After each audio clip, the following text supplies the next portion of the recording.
Hola mga Lord, so for today's video, ituturo ko naman sa inyo or ipapaalam ko sa inyo, okay, yung mga salita na masama or bawal na sinasabi dito sa Spain.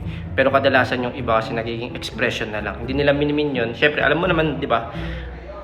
Katulad sa atin sa Pilipinas, may mga salita tayong sinasabi na masama pero nagiging expression na lang siya. Hindi natin siya minimin.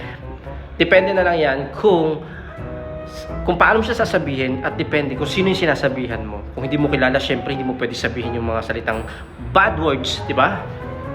So, ang purpose nitong video na to, parang alam mo din, may alam ka, lalo-lalo na sa mga baguhan dito, sa mga turista na pupunta dito sa Spain, alam niyo yung ibig sabihin ng mga salitang to. Kasi baka mamaya sinasabihan ng laki ng ganitong salita, tapos kayo, talaga? Really? Si?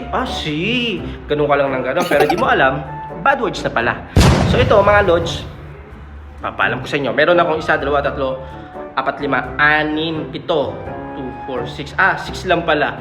Common na naririnig ko. Okay? Unang-una, huwag na natin ito patagalin. Ang salitang konyo. Konyo. Di ba sa atin sa Pilipinas kapag sinabing konyo, ang konyo naman. Ang ibig sabihin sa atin sa Pilipinas parang sosyalin kasi nagtataglish. Combination ng nagsasalita siya ng English tapos biglang tatagalog. Yun yung konyo. Pero ibig sabihin ng konyo dito sa Spain ay pussy. Yes, konyo, pussy. Kadalasan ko naririnig yan sa mga nandito. Pero nagiging expression na lang siya. Hindi siya minimin, pero nagiging expression na lang siya. Okay, pero bad yun bad yun. Next, hilipoyas. Ibig sabihin ng hilipoyas, my friend, ay asshole. Okay? Hilipoyas. Kapag sinabi ako ng hilipoyas, huwag kang ngingiti. Ibig sabihin, ang bad na sinasabi sa'yo. Ibig sabihin nun, asshole. Next, hijo de puta. Hijo de puta. Meaning, motherfuck. Okay, syempre bad yun. Dito sa social media, baka mamaya, ma-restrict tayo. Pero, meron pang mas dyan, mas malala. Hijo de parang Mr. Grand Universe, di ba? Parang lang. Tawag dito? Parang, ang tawag dito? Miss Universe, mga ganyan. Miss Grand.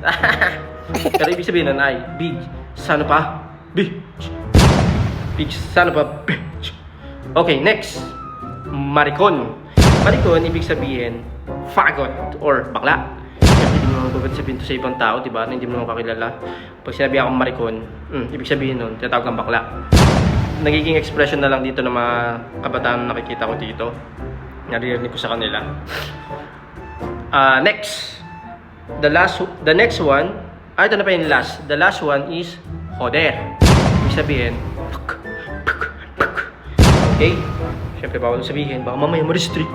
Ibig sabihin, okay, mga Lods, so ayan ang ibig sabihin ng mga bad words ko kapag narinig nyo yan. At kapag nalaman nyo itong mga ganitong words, huwag yung sasabihin yan sa mga hindi nyo kakilala dito sa Spain. Okay? Baka mamaya mapatrouble kayo mga Lods. Kung meron pa kayong ibang alam na bad words dito sa Spain, kasi yun lang yung mga alam ko kadalasan na naririnig ko pwede nyo i-comment sa ating comment box below. Okay, so kung gusto mo itong mga ganitong information about sa Spain, boy dito sa Spain, please don't forget to follow my Facebook page, Lods. Bueno, hanggang sa susunod uli. Kung meron kayong mga gusto matutunan pala at malaman, comment nyo lang yan. Bueno, hasta luego mga Lods. Ciao. Ang ibig sabihin pala ng hasta luego mga Lods ay see you ulit mamaya. Or sa susunod.